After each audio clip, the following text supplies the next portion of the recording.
할렐루야. 생명의 숨이 움트는 때가 돌아왔습니다.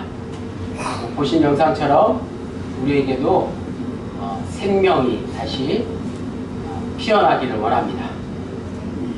오늘 설교 제목 하나님과 화해하라, 이런 말.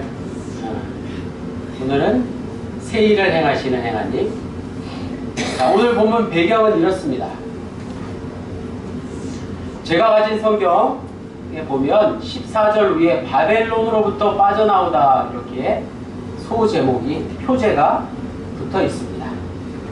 본문에 이사야는 기원전 587년 예루살렘이 완전히 바벨론에 의해서 패망하고 예루살렘 성전이 다 무너지고 백성들이 다 죽음을 당하고 뿔뿔이 흩어진 이후에 지식인들만, 젊은이들만 포로로 끌려갔는데 그 중에 한 사람이었던 것 같습니다.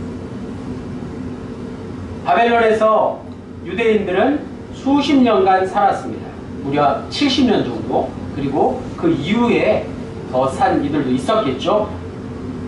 이사야는 이제 하나님께서 자기 백성을 바벨론의 포로에서 다시 구원하셔서 예루살렘으로 보내주실 것을 확신하고 오늘 말씀을 선포했습니다. 당시 이사야는 암흑과도 같은 상황에서 자신을 비롯한 유대 백성을 구원하실 여호와 하나님을 오늘 본문에서 이렇게 소개하고 있습니다. 먼저 이사야는 이스라엘의 역사를 통해서 하나님의 뜻을 찾고 배웠던 다른 선지자들과 마찬가지로 우선 여호와께서 이전에 그들 선조에게, 조상들에게 어떤 일을 행하셨는지를 상기시킵니다. 그게 바로 출애굽 사건이죠. 16절에 나오는 바다 가운데 길을, 큰 물 가운데 지름길을 내고 바로 홍해 바다가 갈라진 사건을 가리킵니다. 이어서 17절에 병거와 말과 군대의 용사를 이끌어내어 그들이 일시에 엎드러져 일어나지 못하고 수멸하기를 꺼져가는 등불 같게 하였느니라. 홍해 바다가 다시 합쳐져서 애굽의 군사들이 죽임을 당한 일을 말씀하고 있습니다. 이사야가 단 두 구절로 묘사한 홍해의 기적 이야기는 출애굽기에 자세하게 나오고 우리가 너무나도 잘 알고 있습니다. 출애굽기 12장 40절에 보면 야곱의 후손 고대 이스라엘 백성들은 애굽으로 가서 소수민족으로 그리고 실향민으로 또 흩어진 자들, 이주자 집단, 헬라어로 디아스포라라고 하는데요. 무려 430년 동안을 정처 없이 살았습니다. 하나님께서 애굽에게 내리신 10가지 재앙, 피, 개구리, 이, 파리, 독종, 우박, 메뚜기, 흑암, 장자의 죽음에 이르기까지 그 10가지 재앙으로 이스라엘은 바로의 소나기에서 벗어날 수 있었습니다. 바로는 최정예 부대 기마병을 출동시켜서 자신이 풀어준 이스라엘 백성들이 가는 길을 다시 막으려고 했습니다. 이스라엘 백성은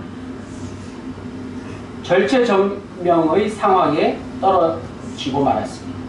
앞에는 홍해 바다가 가로막고 있고 뒤에서는 바로의 기마병들이 자신들을 쫓아오고 있었습니다. 모세가 여호와께 기도하자 홍해 바다가 기적처럼 갈라져서 육지가 되었고 이스라엘 백성들은 홍해를 무사히 건널 수 있었습니다. 그런데 바로의 기마병들은 물이 합쳐짐으로 바닷물에 수장되어 죽음을 맞이했습니다. 고대 이스라엘은 이 이야기를 후손들에게 널리 전했습니다. 아무리 반복해서 이야기해도 지루하지 않습니다. 듣는 이도 마찬가지입니다. 노래로 불러도 너무나도 좋습니다. 최근에 만화 영화로 애니메이션으로 이런 이야기들이 만들어져서 전 세계인들에게 또 큰 감동을 주기도 합니다. 그들의 모든 믿음과 신앙이 바로 이 출애굽, 홍해의 기적을 기억하는 데서 시작한다고까지 말씀드릴 수 있습니다. 그런데 놀라운 것은 오늘 설교의 가장 핵심이 되는 말씀은 18절 말씀입니다. 자, 18절에 이사야가 갑자기 이해할 수 없는 말씀을 선포합니다. 그 홍해의 사건을, 그 기적 사건을 어떻게 하라고요? 기억하지 말라고요. 너희는 이전 일을 기억하지 말며 옛날 일을 생각하지 말라. 이 18절 말씀이 금주의 요절이고 오늘 설교의 가장 핵심이 되는 말씀입니다. 지금까지 이사야가 이야기한 것은 조상들의 그 좋은 기억을 잊지 말고 기억해야 할 것 아니겠습니까? 마음에 새기고 늘 생각해야 한다는 말이 나올 법한데 정반대의 말씀이 나온 것입니다. 여호와 하나님이 고대 이스라엘을 하나님의 백성으로 선택하셨다는 사실을 가장 기적적으로 보여주는 사건이 홍해 바다가 갈라진 표적이지 않았습니까? 이후로는 기적을 표적이라고 하겠습니다. 이런 놀라운 일을 기억하면서 현실의 어려움을 극복하는 게 바로 믿음, 신앙 아닐까요? 그런데 이사야는 왜 이전 일을 기억하지 말며 옛날 일을 생각하지 말라고 말씀하고 있을까요? 오늘 이 질문에 답을 하는 게 핵심입니다. 먼저 홍해 사건이 아무리 놀라운 기적, 표적이라고 할지라도 하나님 신앙을 위태롭게 할 수 있다는 게 그 이유입니다. 표적은, 기적은 우리가 너무나 좋아하잖아요. 기적을 일으켜달라고 늘 기도하지 않습니까? 그것만을 구하는 것, 그것만을 좋아하는 것은 신앙이라고 할 수 없기 때문입니다.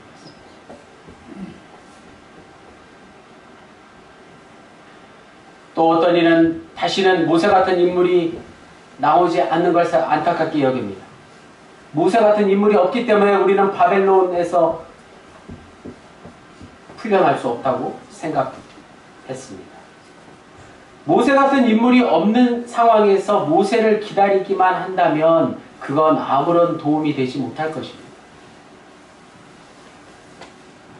또 마냥 과거만을 좋아하는 것. 우리 선조들이 홍해를 건널 그 시기가 너무 좋았다.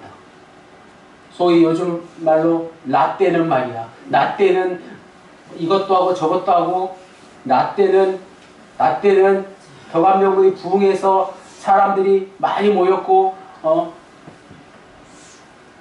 뭐 그런 이야기다.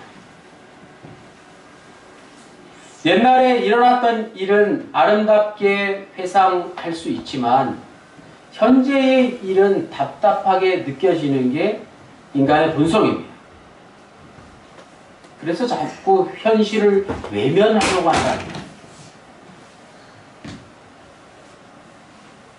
이사야는 당시 유대인들에게 팽배한 과거를 무턱대고 좋아하는 그 사고의 위험성을 경고하려고 아무도 예상하지 못했던 말씀, 홍해의 기적을 기억하지도 말고 생각하지도 말라고 말씀하고 있습니다.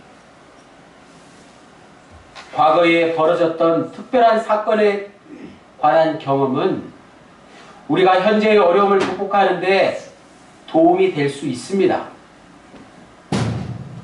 어려운 시절을 많이 겪었던 유대인들은 표적을 찾게 되었던 것이죠.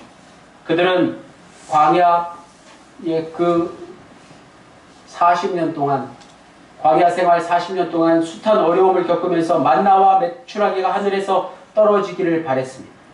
홍해가 갈라지는 일을 경험하고 늘 기억했습니다. 구약에는 그 이외에도 숱한 기적 이야기들이 많이 있습니다. 많이 나와요. 그 이유가 무엇일까요? 그런 표적을 일으킬 수 있는 사람만이 하나님의 사람으로 인정받을 수 있었기 때문에 그렇습니다. 그러나 예수님이 오신 이후에 상황은 바뀌었습니다. 예수님 당시에도 여전히 유대인들은 예수님에게 표적을 보여달라고 요구했습니다. 그러나 잘 생각해 보십시오. 이런 표적에만 매달리면 하나님은 없어지고 맙니다. 참 아이러니하게도 표적은 하나님을 경험하는 데 중요한 매개가 될 수 있지만 역설적으로 그런 표적이 하나님을 왜곡시킬 수 있다는 뜻입니다. 물론 겉으로 표적이 아니라 하나님을 믿는다고 말하지만 실제로는 하나님이 아니라 표적을 믿는 것입니다. 오늘 한국교회에 간증 이야기가 넘쳐나고 교회의 성장과 부흥 이야기가 많은 사람들에게 큰 감동을 줍니다. 그러나 하나님에 대해서 말하기보다 자기에게 어떤 표적이, 기적이 일어났는지에 대한 말이 더 많다는 것이죠. 표적 신앙의 위험성은 우리의 가벼운 일상생활에서도 종종 나타납니다. 세상 사람들의 삶 가운데 표적, 기적을 얼마나 좋아하는지를 우리가 알 수 있습니다. 한강의 기적, 한강의 표적, 한강물이 예전보다 더 커진 것을 뜻합니까? 그러나 우리는 우리나라가 어려운 시기를 겪고 경제 발전을 일으킨 것을 한강의 기적이라고 이야기하는 것을 좋아합니다. 많은 목회자들조차도 SNS 같은데 카카오톡이나 페이스북이나 자신의 사역을 소개하기에 바쁩니다. 아니, 자신의 사역을 어필하는 것 같습니다.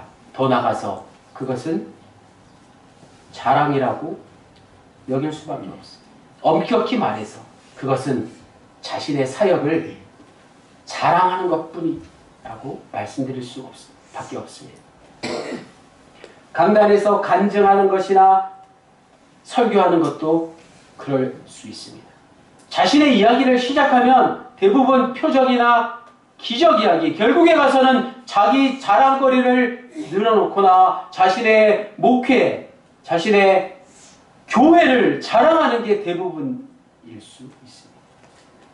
하나님은 거기에 없습니다.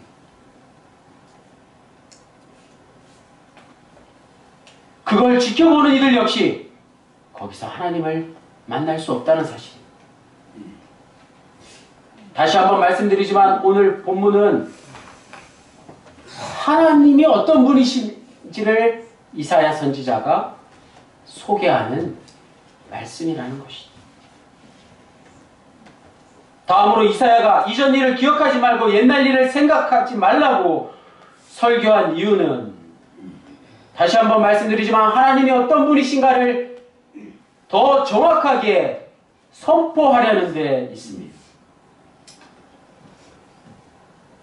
하나님은 어떤 분이신지 알려는 게 신앙이라고 말할 수 있는 것입니다. 이사야 선지자가 그랬듯이 오늘의 설교자도 하나님이 어떤 분이신지를 소개해야 마땅합니다. 하나님은 새로운 일을 행하시는 분이시라고 말입니다.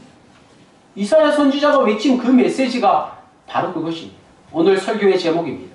하나님은 과거와 똑같은 일을 반복하시는 그런 분이 아니시라 새로운 일을 행하시는 분이시다라는 뜻입니다.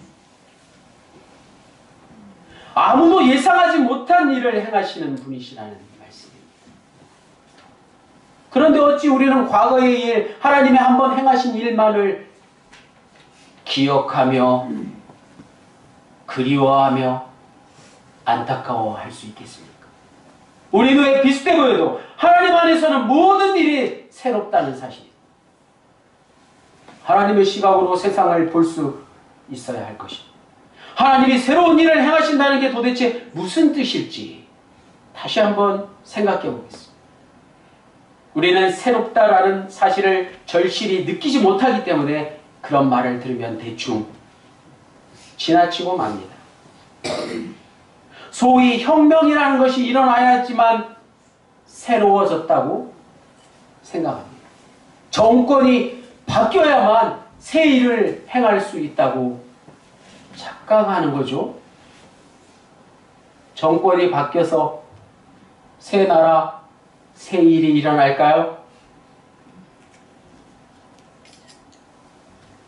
전도서 1장 9절에 나와 있듯이 해 아래 새 것이 아무것도 없습니다. 비슷해 보이는 일만 있을 뿐입니다.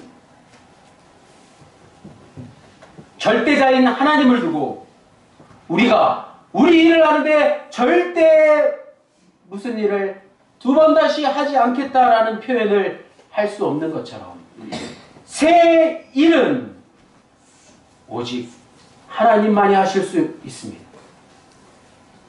새 것은 새 일을 행하시는 하나님에게서만 가능한 것입니다. 나머지 모든 것들은 다 옛날 것들이죠. 지나간 것들입니다. 그러니 이 세상의 그 어떤 일로도 놀라워하거나 두려워할 필요가 없는 것입니다. 우리에게 닥쳐올 그 어떤 일에도 두려워할 필요가 없는 것입니다. 대단한 것처럼 보여도 새로운 일이 아니니까 걱정, 근심하지 마십시오. 그래서 예수 믿고 걱정, 근심하지 않게 되었다는 말씀은 참입니다. 하나님에게만 새로운 일이 가능하기 때문에 이것이 오늘 설교의 핵심입니다. 금주의 요절 다 함께 이사야 43장 18절에 이어서 19절 말씀을 같이 읽겠습니다. 시작. 보라, 내가 새 일을 행하리니 이제 나타낼 것이라. 너희가 그것을 알지 못하겠느냐? 반드시 내가 광야의 길을 사막의 강을 내리니. 예배 전에 우리가 부른 찬양의 가사 그대로입니다. 이 말씀을 20절에서 또 반복합니다. 20절에서 21절까지 내가 광야의 물을 사막의 길을 내어 내 백성 내가 택한 자에게 마시게 할 것임이라. 이 백성은 내가 나를 위하여 지었나니 나를 찬송하게 하려 함이니라. 우리가 하나님을 찬송하는 일은 마땅히 당연히 해야 되는 일인 것이죠. 이제 홍해가 갈라지는 일은 다시 일어나지 않겠지만 대신 광야에 사막에 길이 생기고 강이 흐른다는 사실, 그걸 이사야 선지자가 놀랍게도 바벨론 포로에 있는 유대인들에게 말씀하고 있는 것입니다. 이 말씀은 오늘 우리에게도 그대로 적용되는 말씀입니다. 디아스포라 유대인 그 누구도 예상치 못했던 새로운 일이 일어날 것이라고 이사야 선지자는 외쳤습니다. 오늘 우리는 일상에서 하나님의 새로운 일을 과연 어떻게 경험하고 있습니까? 과거에 좋았던 일만 기억하고 있지는 않습니다. 이사야의 예언대로 바벨론 제국은 BC 539년 바사 페르시아 제국에 의해서 멸망했습니다. 이사야의 예언이 그대로 이루어진 것입니다. 가깝게는 바벨론 제국이 멸망하고 새로운 제국 바사가 등장했던 것을 이사야 선지자는 예언한 것이고, 더 놀랍게는 예수 그리스도를 예언한 말씀으로 해석할 수 있습니다. 바벨론 포로였던 유대인들은 이제 꿈에도 그리던 예루살렘으로 기양하게 됐다는 사실입니다. 이사야 선지자의 이 놀라운 예언을 듣고 말입니다. 자, 본문에 나오는 말씀을 가지고 오늘을 사는 우리 현대인들의 모습을 돌아볼 수 있기를 원합니다. 오늘 내 모습을 보면 되는 것입니다. 21세기 최첨단 과학의 시대를 사는 우리 현대인들은 지나친 운명 결정론을 따르는 경우가 너무나도 많습니다. 우리의 운명이 이미 결정되었다고 믿는 것 말이에요. 특히 자본주의 체제 아래에서는 반드시 좋은 결과를 만들어내야만 하는 강박증을 겪고 살아갑니다. 공부 잘해야 되고 좋은 대학에 가야 되고 좋은 직장에 취업해야 되고 성공해야 되고 심지어 목회에서도 부흥해야 된다는 것. 이런 생각이 어디서 나왔다고요? 운명 결정론 말이에요.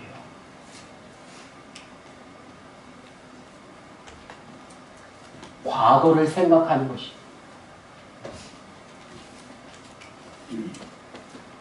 앞으로의 미래는 우리가 생각할 수 없는 건데, 예측할 수 없는 건데, 앞으로 과거처럼 잘 돼야지만 좋다고 생각하는 거예요. 운명 결정론에 사로잡혀 살고 있지 않습니까? 성공해야만 행복하다고 생각하는 것이 대표적인 얘기입니다. 돈이 없으면 불행하다고 생각하는 것도 마찬가지입니다. 가난을 두려워합니다. 성공해야만 행복하다고 생각하는 데서 비롯된 잘못된 생각입니다. 이런 생각이 소위 구약의 신명기사관, 동양의 인과응보와 같은 사상입니다. 착한 일을 하면 복을 받고 나쁜 일을 하면 벌을 받는 인과응보, 구약의 신명기사관과 같은 것입니다. 그러나 아이러니하게도 우리가 사는 세상은 과연 그렇습니까? 최첨단 과학의 중심에 있는 소입자 과학, 미세 물질들을 분석하는 과학자들의 연구 결과에 의하면 원인과 결과가 반드시 일치하지 않습니다. 암세포를 우리가 의학적으로 설명할 수가 없는 거예요. 미시의 세계에서는 원인이 있어야만 결과가 나오는 게 아니라 원인이 없이도 결과가 나온다는 사실을 현대과학자들은 발견했습니다. 그걸 돌연변이라고 하지 않습니까? 우리가 사는 세상에는 돌연변이가 존재합니다. 우리가 사는 지구의 에너지 흐름은 일정하지가 않습니다. 불연속적입니다. 그래서 자연재해가 일어나잖아요. 그것을, 자연재해를 인간이 예측할 수도 없고 막을 수도 없습니다. 원인이 없는 결과는 요즘 대세인 인공지능 AI 시대에 계산할 수 없는 것입니다. AI 할아버지도 이러한 자연재해를 막을 수 없습니다. 전체는 부분의 집합이 아니다라는 사실을 철학자들은 발견했어요. 원의 정의 아시죠? 원, 한 점에서 같은 길이를 이렇게 동그랗게 그린 게 원이잖아요. 그런데 세상에 원이 있을까요? 원처럼 보이는 것도 정확하게 재보면 중심에서 길이가 일정하지는 않다는 사실.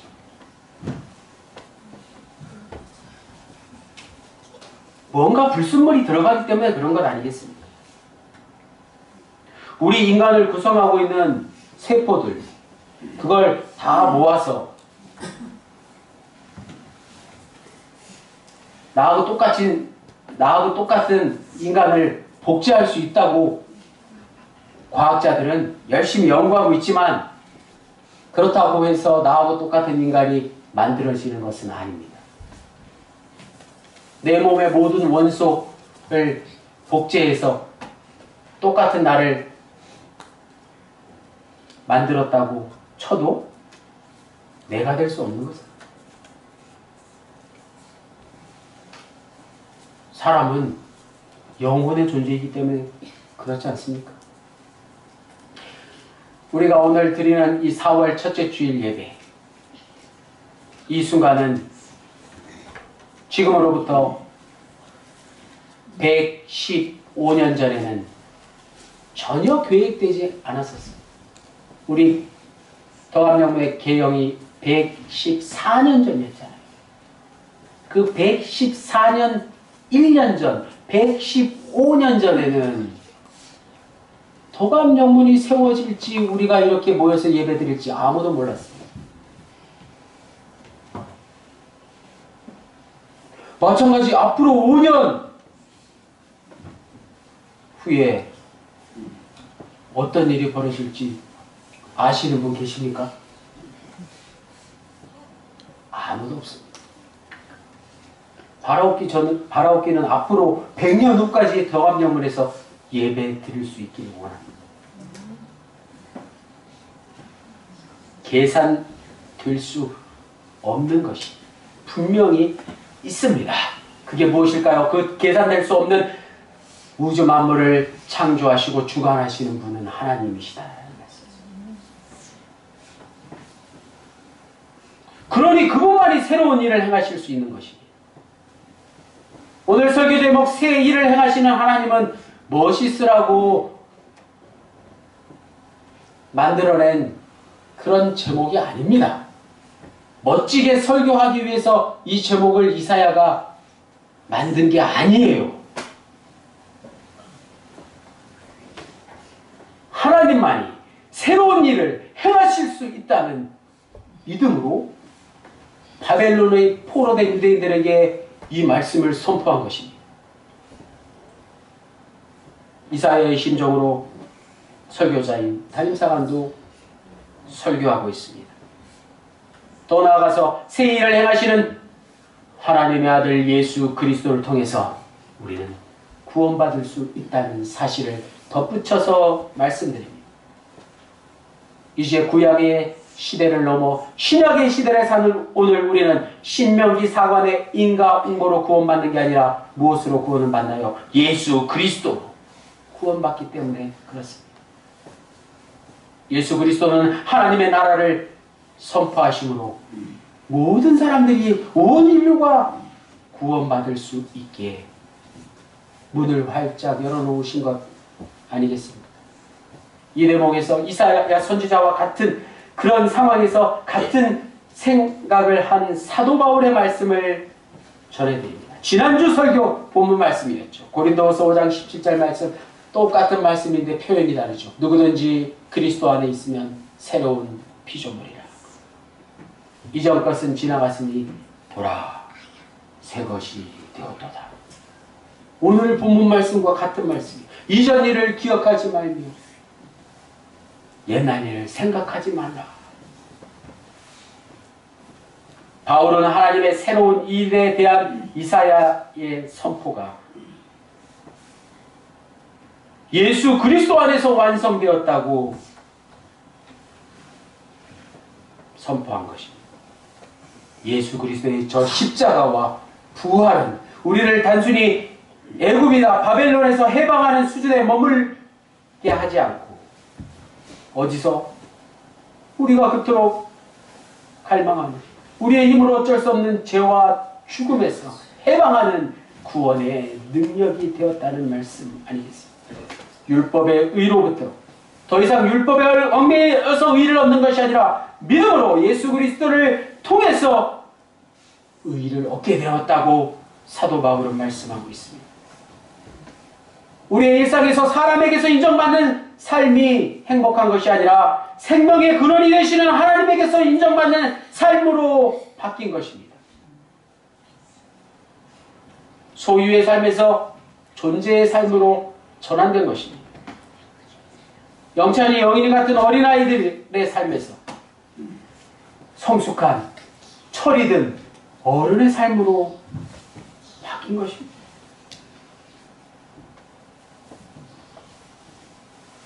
오늘 우리는 예수 그리스도로 인하여 새로운 피조물이 된 것을 너무나도 소중하게 가치 있게 감사한 마음으로 여겨야 하지 않겠습니까? 사랑하는 더감영문의 군우님들, 하나님은 새 일을 행하시는 분이시다라는 사실을 잊지 마십시오. 오늘 설교 제목, 새 일을 행하시는 하나님, 하나님만이 새로운 일을 행하실 수 있습니다. 우리의 생각으로 하는 모든 일은 다 이전 일이요 옛날 일입니다. 새로운 일이 아닙니다. 그렇다면 우리에게 닥칠 죽음도 우리의 삶을 망칠 수 없습니다. 죽음마저도 다 지나간 옛일이라는 사실.